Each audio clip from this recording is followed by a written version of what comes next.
どうも、最弱無能の復讐者ちゃんです。前回の動画の後さらに2勝して23連勝まで伸ばしたのに、そこからまさかの3連敗。どうしてこんなことに。どうも、最強無敵の復讐者ちゃんよ。早速今日も出撃だ。標的は食らいつくアギト。夜の王の中で一番の雑魚ね。これでもはや24連勝確定。おっと大空洞ね。今回こそは初手行動行きたいわ。ちなみに味方は守護者さんと葬儀屋さん。まずは初期拠点横の結晶を忘れずに破壊。仮想の大教会は最域だったからスルー。だったらもう行動行きましょう。普段は大教会が聖属性の時は武器倒すことにしてる。石門艦たちはすぐ倒しやすいからね。霊気属性の時は基本スルー。ラメルは結構強いし倒しても祝福出ないからね。霊気大教会の場合は外の霊炎竜が祝福の出るボスなんだけど、ここにも結晶あるのはラッキー。でそう、霊炎竜。実は一回も倒したことないのよね。本編での印象でめちゃくちゃタフなイメージを持ってたからなんだけど、ここのはそんなに体力多くないらしい。今度機会があれば挑戦してみましょう。そして着地地点にも結晶。これでもう3つ目。幸先よし、私の先導がさえ渡ってるわね。行動をサクッと攻略してそのまま通り抜けましょう。普段はすぐ回れ右して霊脈で地下砦の商人のところで強化するけど今回はこっちに境界があったからね。おっとしかもあそこに結晶まで。もう4つ破壊？まだ最初の収縮すら始まってないわ。私ってば天才？だったら強化は遺跡のこっちの商人でいいか。レベルは2だけどレア強化した武器があれば遺跡を蹂躙できるでしょ。今ちらっとだけ見えたけどそこのボスは鈴田曲がりね。しかも変異体。ここはなし、と。お、収縮がこっちに寄ったわね。これは遺跡を存分にしゃぶり尽くしコース。なんと仮想の遺跡は2日目はほぼ来ることがないから1日目に攻略できるのは美味しいのよね。マップ中央部のボスに手をつけずに済むから2日目最後とかにそいつら置かれたりするのがいいわ。とりあえず遺跡仮想の洗剤持ち。熊じゃなくて墓守投資なの分かりやすいから当たり。でも変異体は面倒くさい。疲れたけどもう FP 切れね。祝福は微妙に遠いしこのまま奥行きましょうか。味方が成功くれたし。変異体のルツボコンビ。ちょっとレベルが不安だけど大丈夫、よね？今から引き返すのも結構ロスだし。まあやるしかないか。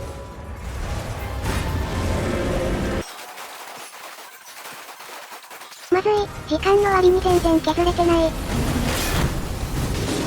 2人落ち、まあまだアーツあるけど。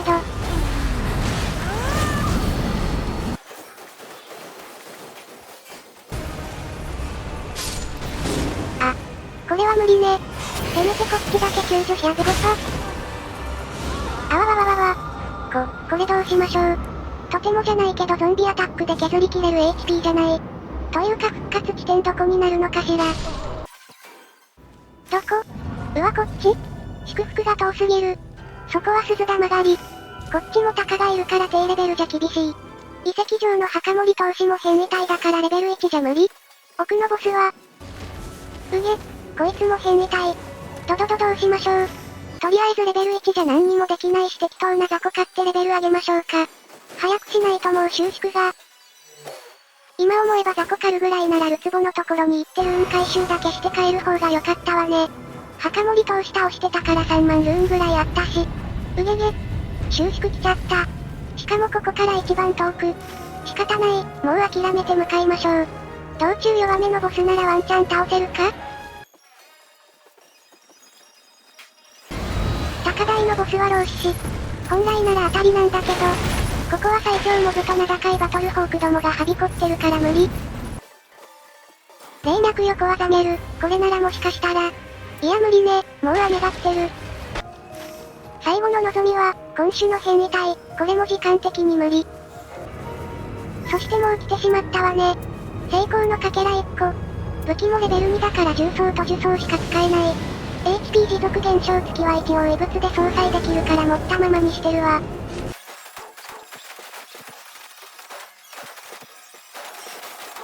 かなり時間かかったけどなんとかボス出現前に全座は撃破。頼む、弱いボスであって。決して弱いボスではない、けど単体なだけまだいけるかも。いやいける。私は最強無敵の復讐者ちゃん。この絶望的な苦境でこそ進化が問われるのよ。これを乗り越えて3日目も勝利する。そして25連勝、いや30連勝。夢の50連勝。そんな未来が待ってるはず。だから私は負けない。ガーレールごときに絶対に敗北したりしないんだから。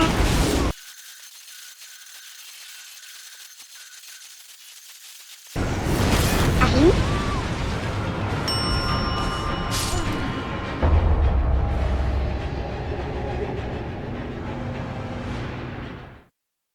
今回は認めざるを得ない。私の先導が失敗であったことを。あの時遺跡側へ向かわなければ、変異体る壺を見て即退散していれば、遺跡攻略にはこういう落とし穴があったのね思い知ったわ。加えて今回レベル2で攻略したのが痛かった。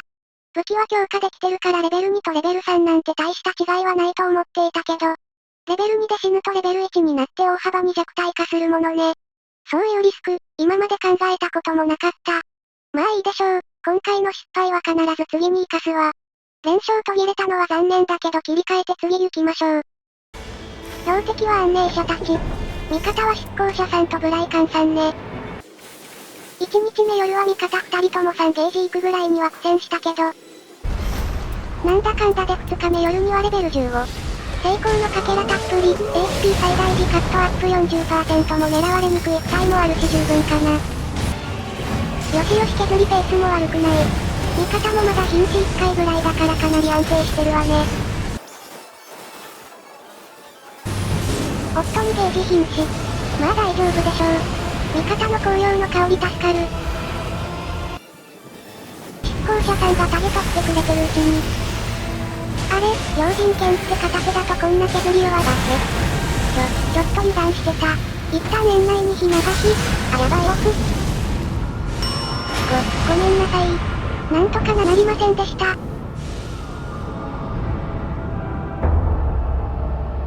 2連敗。震度5に上がってからは一度もなかったのに。血の君主相手に今みたいなぬるいムーブしてたらやられる。最近負けてなかったからちょっと隙があったのかも。やはり血の君主は夜の王と戦う感覚で挑まないといけないわね。レートはカンスト後初めての8000台。いやたまたまよ、長く続けてれば連敗することだってある。次こそ軽く勝利してまた連勝を伸ばしていくわ。標的はまた安寧者たち。味方は決勝特化忍者さんとハルハル戦技強化追跡者さんね。ルツボ取りでのおかげでレベルは十分。だけど未だに忍者さんが決勝魔術を拾えておらず、少し火力不足気味。ハイバクスタ、はにゃほよ。まずい。まさか3連敗？この私が？追跡者様、お助けください。もうほんと好き愛してるわ。逃げ回って体勢整え中。ヘレンお願い。怖くて全然攻撃できない。本当にあなたはできる子ねヘレン。その後は苦戦しつつもなんとか撃破。2日目夜が不安だわ。結局忍者さんが拾えたのは深い決勝強いのに、決勝の解放はさすがに使いにくいわよね。アップで前なら余裕だったのに。2ヒル直後の幻影やり展開中。壊せたのは2本。ちょっと不安。削れてはいるから火力は足りてるんだけど。狭いアンチでやり振り回されると血縁を避けきれない。2ヒル回避にアーク使ったからまだ全然溜まってない。でも味方もまだ1ゲージと2ゲージ。セバスチャン、任せた。今は私にタゲ向いて欲しかったけど。でもよくやったわ。もう一回お願い。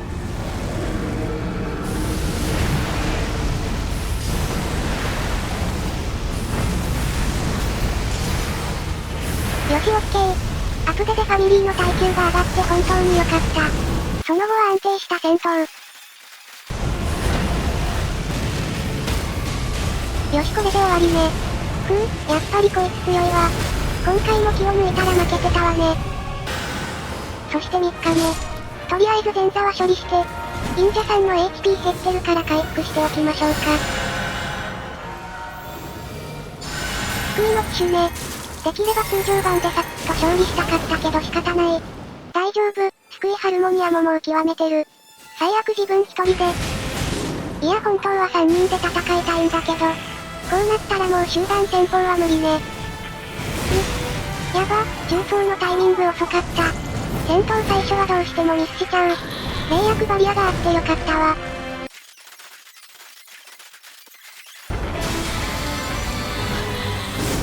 あ、一人になってしまったわね。大丈夫、もうそろそろ脱退の時間だし。よしオッケー、しかも携帯行こうね。忍者さんはそこにいるけど追跡者さんの位置がわからないわね。最初は槍の雨だからもうちょっと近づいてからやばい、怖っ。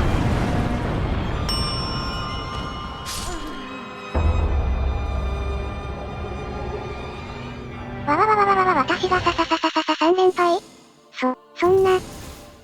これ夢よね。目が覚めたらまだ23連勝中で2人落ちの味方を救助して賞賛を浴びてるのよね。そうよ、きっとそう。これは悪夢。私が3連敗なんてするわけが。夢じゃありませんでした。現実でした。私は最強でも無敵でもなかった。辛い。今は出撃もしたくない。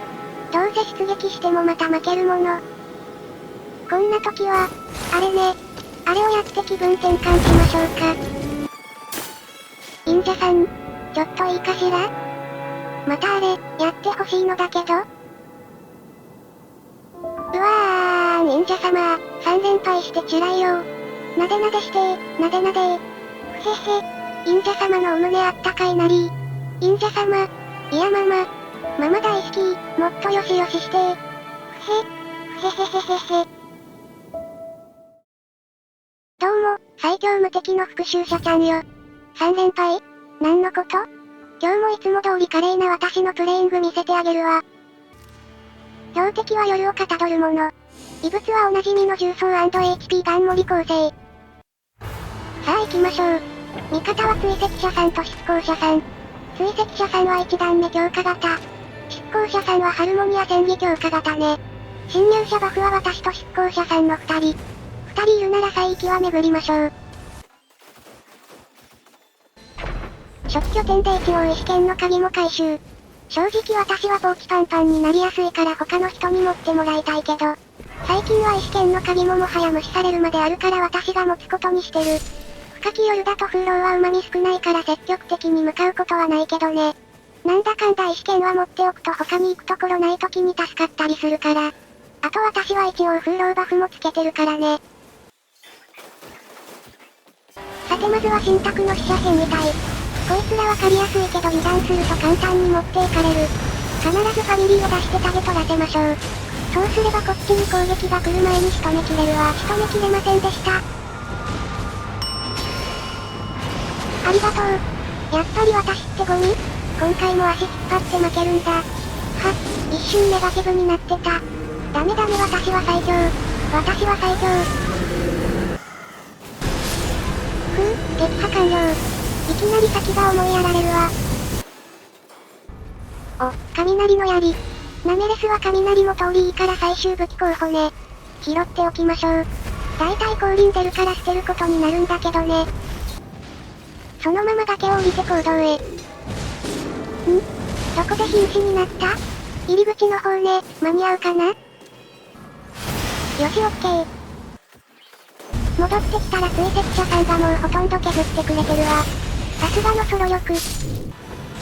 コードを抜けた後そこのフィールドボスと戦いがちだけど、最近は虫の方がいいんじゃないかとも考えてる。理由は口述。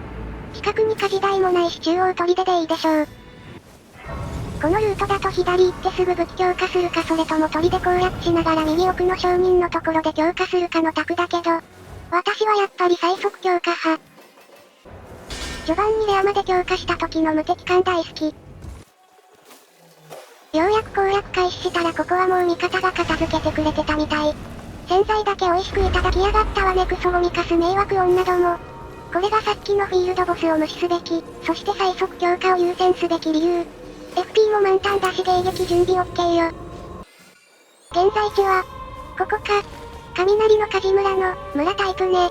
エレメントの雷撃が怖いから一人じゃちょっと危険か？大正教会の執行者さんと合流しましょう。近いし。安寧者は証人のところに飛ばしてくれるのよね親切にも。意外と強化してなくても飛ばされてからできたりする。でも証人いない拠点だと当然強化できないから下振れケアするならやっぱり最速強化は怠るべきではないわね。まあそう言ってても行動後に弱そうなボスいたらつい手を出しちゃうんだけど。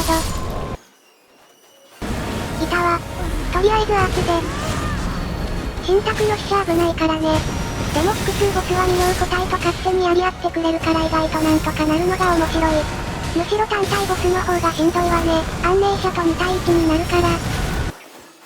いつの間にか追跡者さんも合流してるわ。安定取るならやっぱり3人行動ね。どうしても1人で戦ってしまいがちだけど集合してくれる味方は心強い。境界巡礼しつつ一つ一つ攻略していきましょう。2つ目はさっき私が飛ばされた雷の梶村。そっか、ここはこの一番奥の場所にボス配置されてないのか。意外と当たりなのかな？飛ばされるなら。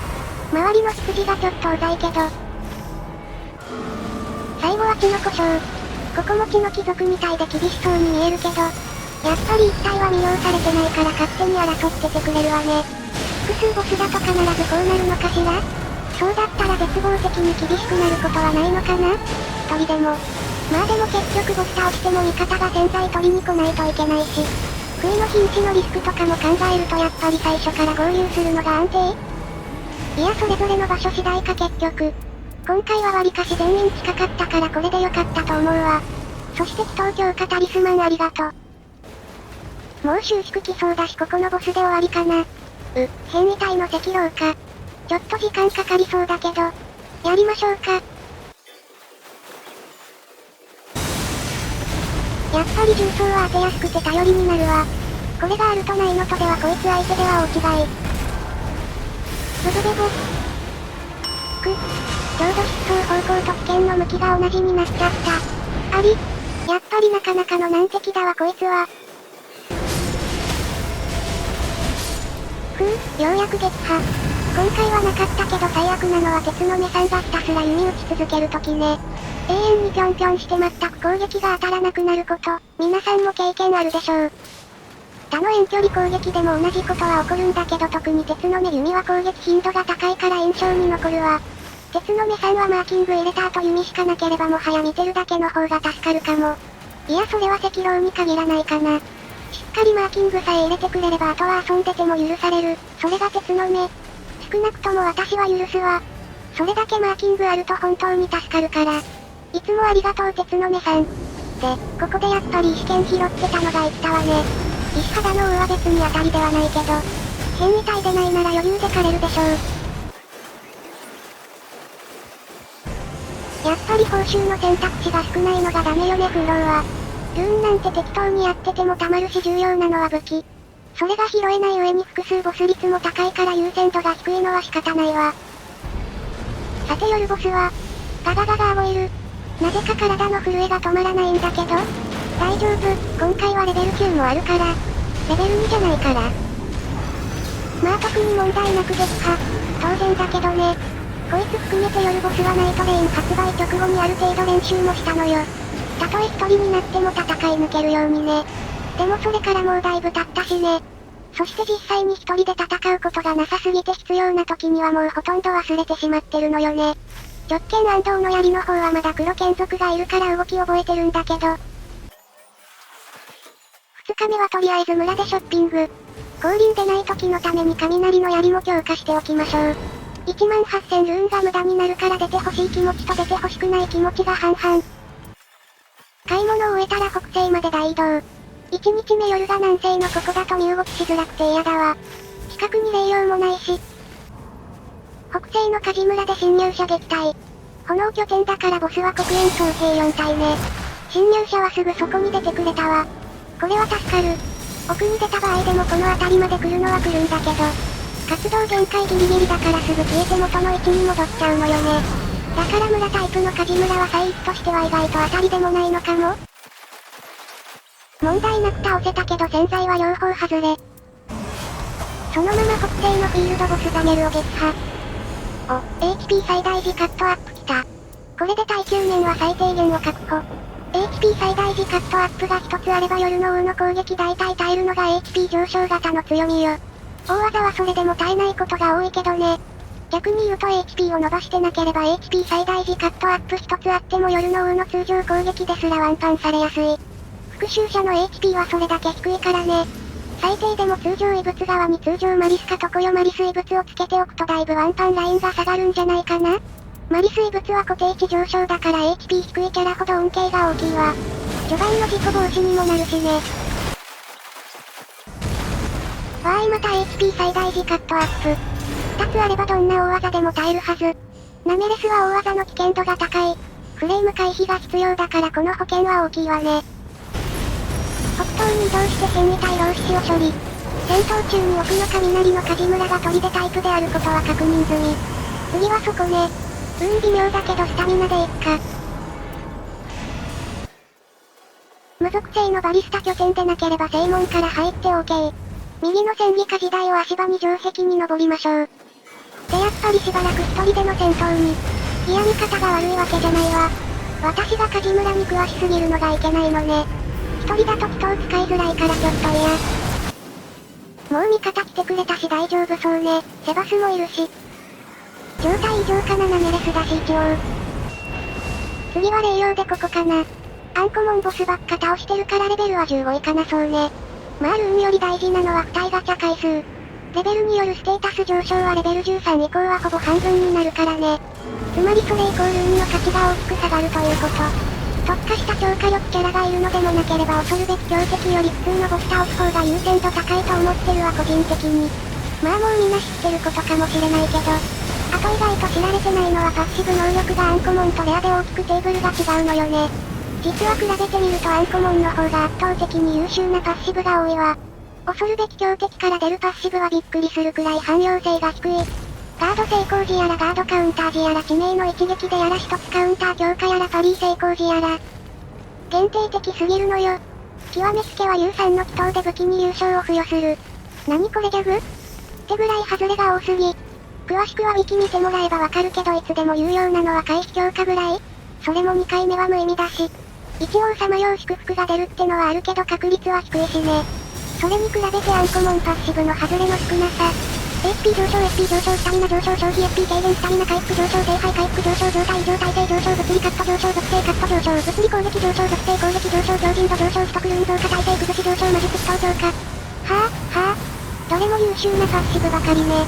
キャラや能力にもよるけど明らかな外れは強靭度上昇ぐらいじゃない？それも近接には嬉しいのかもだけど。戦術のルーンの価値が下がることも考えるとやっぱり2日目でも倒しやすいアンコモンボスは無視しない方がいい。というか積極的に狩りに行くまである、というのが私の見解ね。さて攻略の方だけどちょっと行きやすいところがもう残ってないわね。故障は意外と時間かかるから今回は魔術師塔行って終わりかな？その前に毒遺跡の隠し部屋で鉄宝箱あさっておきましょう。雷のサソリは嬉しいけど、さすがに今の2つでいいかな。深き夜だと宝箱から出たら、しめかす故障。じゃなくって宝箱から洗剤出るのはみんな知ってると思うけどあれってどの宝箱でも同じ確率なのかな？鉄宝箱だけじゃなく木の宝箱でもちゃんと出るけど結構出るところに偏りがあると感じるのは気のせいなのかしら。遺跡の今のところとか、結晶人とかガビオ小鳥での真ん中の階のちょうど通り道にある木の宝箱とか、やたらと洗剤出やすい印象があるわ。たまたまなのかしら。魔術師塔でスタミナ上昇を取ってこれで強化タイムは終了ね。降臨は拾えなかったしレベルも15いかないだろうけど付帯もタリスマンもポーチも充実してるわ。こういうのでいいのよこういうので。夜ボスはルツボ&カバコンビ。奴らは複数ボスの中で最弱。32倍速でいいわね。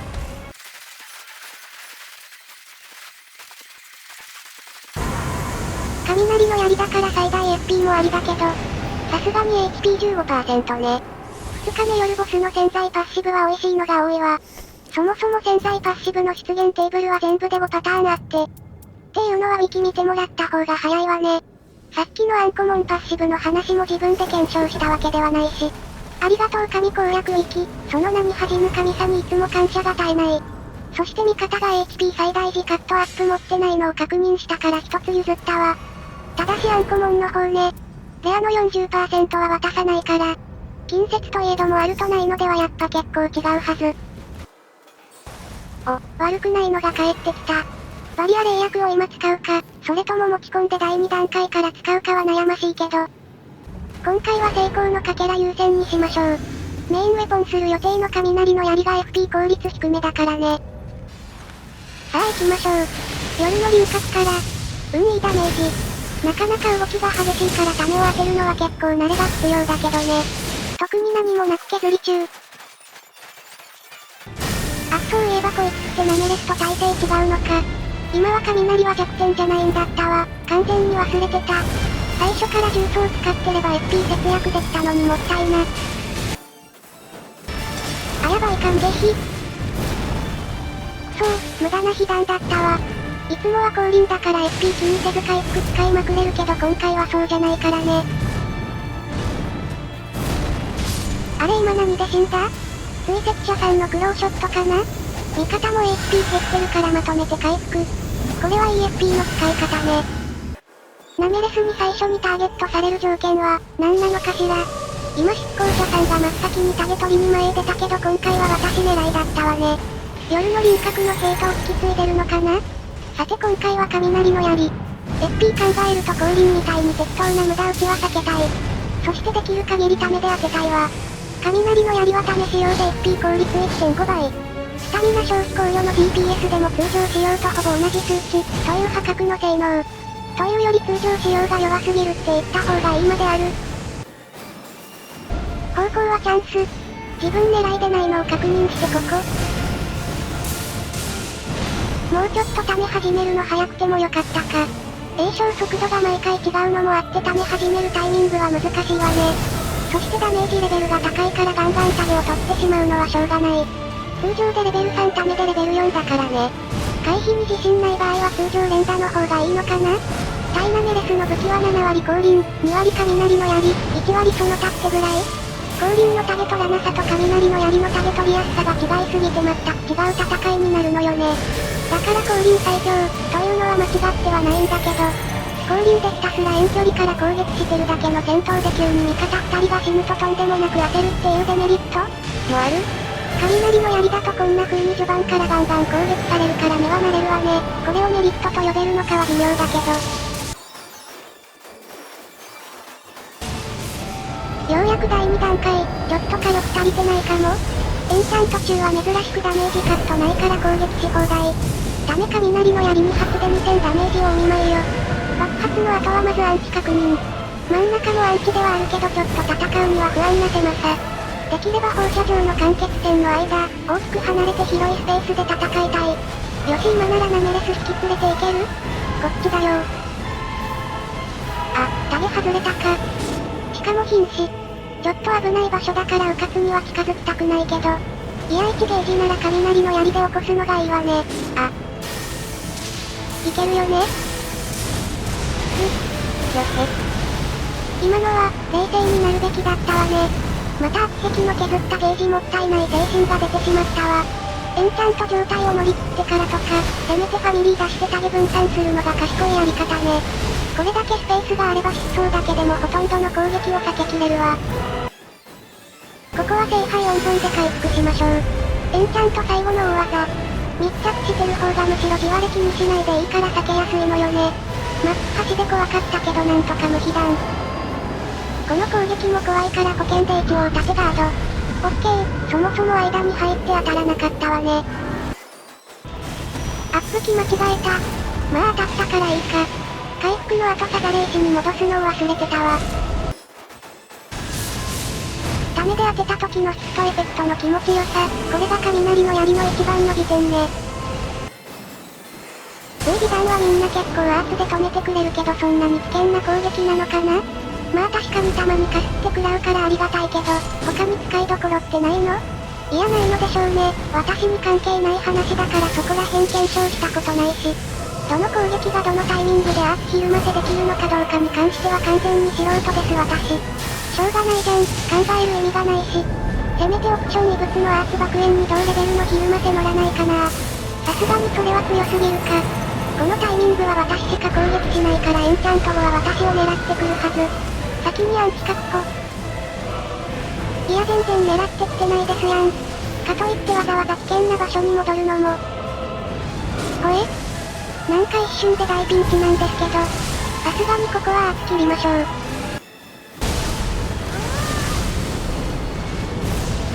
ちょっと場所が怖いなぁ。うわすぐそこ間欠点。そういやいつもこれのこと間欠点って言ってるけど冷静に考えると間欠点ではないわよね水じゃないし。みんななんて呼んでるんだっけってウィキ見たら地面属性噴出って書いてたわ。ちょっといまいちな名称。やっぱり間欠点でいいか、イメージは合ってるし。結構間欠点。こいつら放射状とは言っても多少ランダムにずれて発生するのが厄介だわ。発生してない時は見えないからどこが危険地帯なのかわかりにくいしさ。あ。まずい。とてもまずい。最後の大技ね。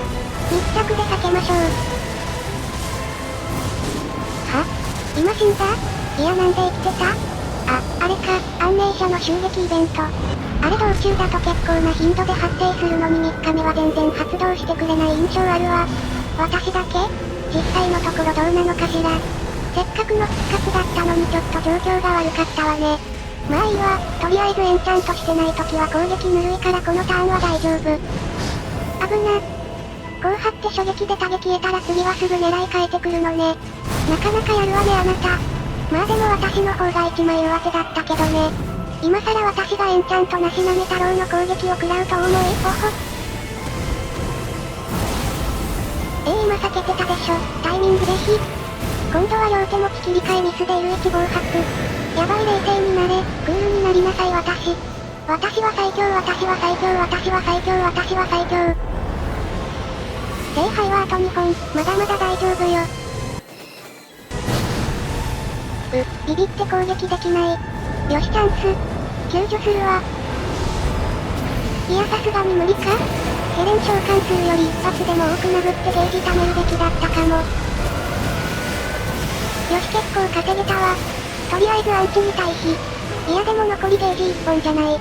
ワンチャン救助までいける？あぐ。ダメだやっぱり欲張ったらダメ。どうしてもこの癖が直せないのよ。まだヘレンが頑張って削ってるわね。一人でやれたりしない？ダメそう。削り値自体はそこそこあるんだけどやっぱりファミリーは攻撃頻度にムラがあるからね。にしてもなかなか向こうにタゲ映らないな。あれだけ味方殴ってるのに。ヘレンにタゲ取りにくいみたいな特性あったっけ？聞いたことはないけど。間に攻撃挟めればもっとゲージ稼げるんだけどね。いかんせん近接戦闘への自信が。ここは回避に専念させてほしい。せめてエンチャント終わるまではね。もうヘレンも諦めてナメレス狙い出してるし。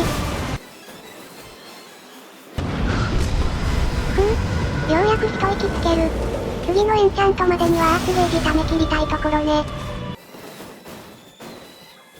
手で味方位置にファミリー出してるけど殴りたいのはむしろ私。離れた位置に出してナメレス殴らせてタゲ取らせる方がいいかも。誘導弾か。一旦セバス戻って。両手持ちにしてるせいでとっさに雷の槍打てないのはもったいないわね。連撃多めだからガードはそこまで有効でないと分かってはいるんだけど、どうしてもこれしてないと安心できなくて。よしエンチャントタイム。手でファミリー出しちゃうのは染みついちゃってるからもうしょうがない。よしあったまった。この無駄殴りは特に意味なし。ここでアーツ。なんとか3人体制に戻せたわ。できればこのままエンチャント状態をやり過ごしたいわね。タゲ取りたかったけどセバスに持っていかれたか。ここは久々に攻撃入れておきましょう。でも欲張りは禁物ね。おーい。全部当たってないんですけど。避けるのうますぎか。こちとら今だけで 1P50 ぐらい持ってかれてるんだけど。およ？ちょっと。また一人なんですけど。またアーツゼロからため直すのきついんですけど、およ。また両手持ち切り替えミスで L1 暴発。ピンチの時ほど起こるのは焦りによるものか。これで聖杯もラスト。今までみたいに安易に被弾できない。助けてヘレン。あ、大技。あいつ死んだわ。無駄に召喚しちゃったわねもったいない。なんか生き残ってるけどさすがにこれは。かわしてて草。私のヘレン最強かも。あ、死んだ。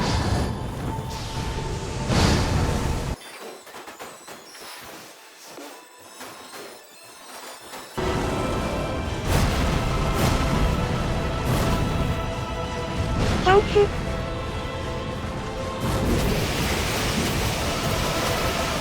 しかもここでエンチャント。これはこのままいけるわ。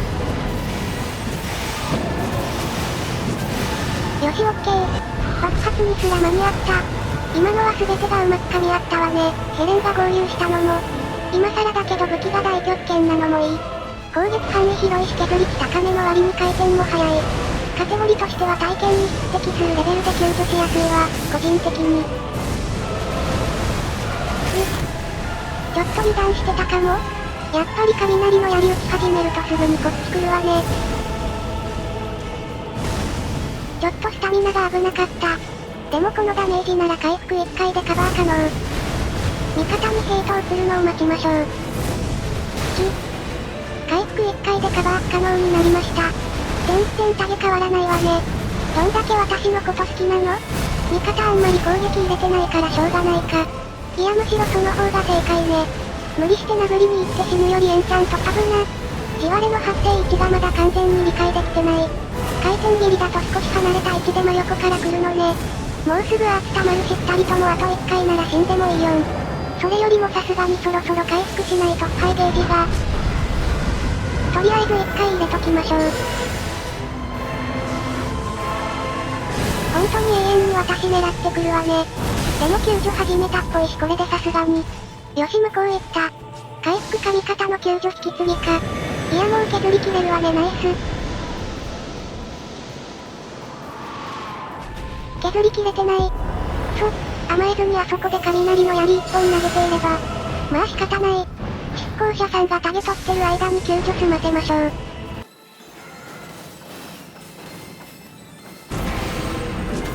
オッケー。なんとか死なないでくれたわ。できればこの状態を攻撃ターンにしたいんだけどなかなか。もうエンチャントか。いやでもここが一番の攻撃ポイント。雷の槍、ダメ、2発、叩き込む。おまけでもう一発。これでタゲ取ったはず。でもちょっと後ろ側はかなり狭くなってるから反対側行きましょうか。よしとりあえずここまで来れた。と思ったら味方にタゲ奪われちゃったか。こっち側から狙撃しましょう。今のムーブに関してちょっと補足しておきましょうか。ナメレスはエンチャント時に毎回同じ方向に向かって少し移動するのよね。空の明るい側、戦闘開始時に私たちが向いてる方向ね。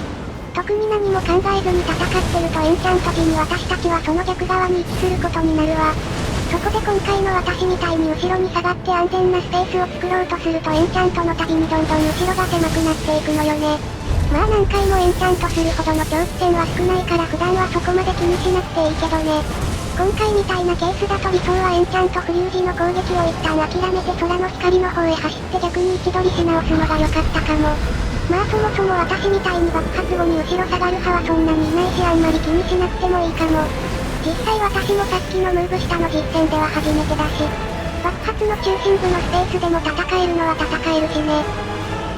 戦闘の方に戻るとようやく味方救助して3人に。雷の槍一発。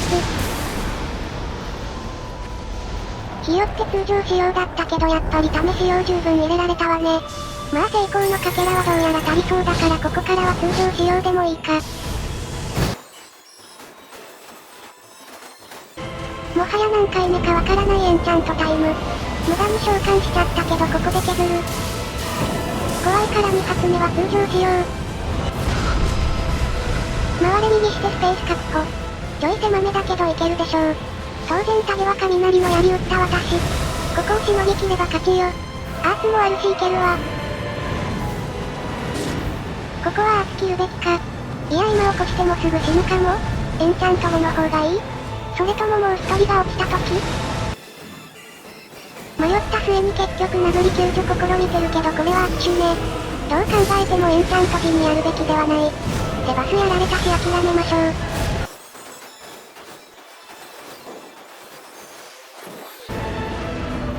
こ行ったわね。